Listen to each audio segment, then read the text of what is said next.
मध्य प्रदेश की शिवराज सरकार में बदनवानी और फर्जीवाड़ा लगातार राम सा हो गया है और इसकी जद में सरकार की स्कीम्स भी आ गई हैं। डिलीवरी हेल्प स्कीम में बड़े फर्जीवाड़े का इंकशाफ हुआ।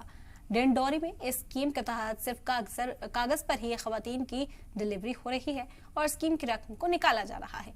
इस बात को खुद सीएमएचओ ने कबूल किया है कि डिंडौरी जिले में 25 खवातीन की सिर्फ कागजों में डिलीवरी दिखाकर पैसे निकाले गए।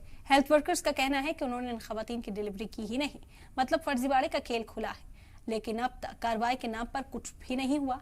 मामला विक्रमपुर सीएचसी का है, जहां साल 2022 में डिलीवरी हेल्प स्कीम में मिलने वाले 16,000 की रकम में ये फर्जीवाड़ा सामने आया था।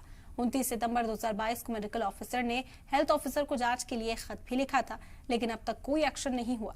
इतना ही नहीं, मामले की जांच के लिए कलेक्टर ने एक कमेटी भी बनाई, लेकिन वो जांच कमेटी भी अभी तक अपना काम ढंग से नहीं कर पाई है और न ही इस फर्जीवाड़े की मास्टरमाइंड का कोई सुराग लगा है। इस मामले को देखने के बाद ऐसा ही लग रहा है जैसे शिवराज सरकार में बदनवानी की दीमक रियासत को खोखला कर रही हो। वहीं एक तरफ रियासत के सदर यानी शिवराज सिंह ये कहते हैं कि बदनवानी और बेईमानी करने वालों को वो छोड़ेंगे नहीं, स्कीमों का फायदा सभी को मिलेगा, कोई धांधली नहीं होगी। और दूसरी तरफ स्कीम्स को फर्जीवाड़ा सरकार के कोले फेल के सवाल खड़े करता है। ये जो पता चला है हमें कि रजिस्ट्रेशन हुआ है, यहाँ की तो है, लेकिन एएनएम सिस्टर के द्वारा और हमारे द्वारा कोई भी उनका रजिस्ट्रेशन नहीं किया गया है। ना तो वो हमारे रिकॉर्ड में है कि वो एएनसी नहीं थी जिनका पता चला है। कितनी राशि सरकार से मिलती है? 16,000 मिलती है। ऐसे लगभग कितने केस सामने आए हैं?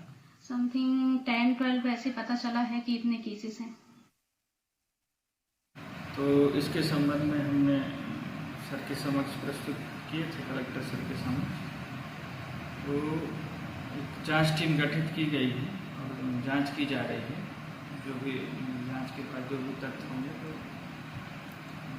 जांच टीम द्वारा प्रस्तुत किया जाए। इसमें कुछ फर्जी तरीके से भुगतानों के संबंध में जानकारी प्राप्त हुई थी। लगभग कितने लोग होंगे? अभी तक हमने तो 25 लोगों से संपर्क किया है, इसमें और भी संख्या बढ़ सकती है। अभी मेरे को जानकारी लगी, इसमें जो प्रस्तुता हैं जिनको 16,000 रुपया मिलता है, उनके खाते में जमा होता है, लेकिन यहाँ पे डिंडौरी जिले में देखने में हमको मिला है कि अभी कम से कम सैकड़ों के लोगों को खाते में पैसा आया नहीं। और ये मिली भगत कर जो स्वास्थ्य विभाग में है, जो अधिकारी जिम्मेदार हैं, वो मिली भगत कर दलालों के माध्यम से ये पैसा गोल मटोल किया गया है, जिसकी अनियमितता पाई गई थी, जिसमें जांच तो हो गया, लेकिन जांच होने के बाद अभी भी वो ठंडे बस्ते में है। ये मिली भगत करके राशि का हरण किया गया, जो सरकार को लाखों रुपए का नुकसान है इसमें।